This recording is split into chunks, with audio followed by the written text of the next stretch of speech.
असलामुअलैकुम भरावो, क्या हाल है। उम्मीद करता तुसी सारे भरा मेरे ठीक हो सो। ते अज तुसा की मैं सनासा एक कहानी।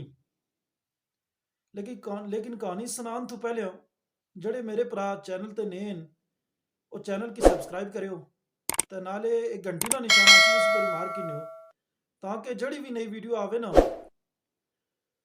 तुसा को सब थी पहले पहुंचे। ते जे कहानी ने शुरू कर दें। कहानी ये है कि एक बंदा सी, उसने एक पुत्र सी। उसने पुत्र लोफर जैसी उस अब्बे आखे यारा पढ़ किन पुत्रा तेरा फायदा हो जुलसी। उस आखा अब्बा मैं पढ़ किन्ना लेकिन मैं पढ़या तो फिर तेरा नुकसान हो जासी।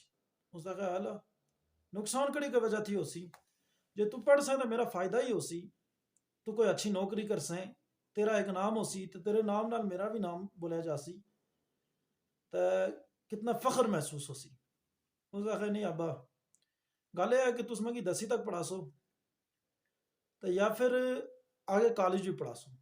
जे तुसा मैं 10वीं तक पढ़ाया ना तो फिर तो कोई मसला नहीं है। जे तुसा मैं आगे कॉलेज पढ़ाया फिर दो गल्लां हो सन।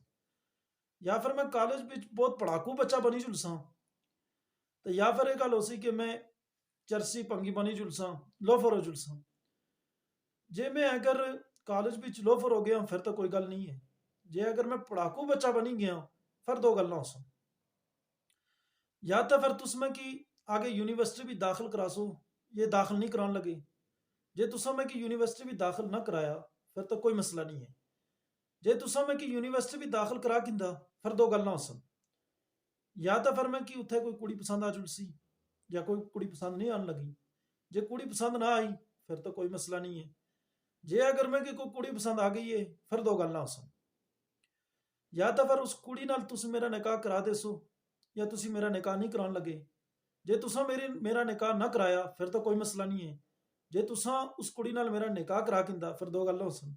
या तो फिर उस कुड़ी की मैं अपने घर की नहीं आसा तो या फिर मैं उत्थे ही घर बाई जवाई बनी रह जासा। जे उस कुड़ी की मैं अपने घर ही नहीं आया ना फिर तो कोई मसला नहीं है।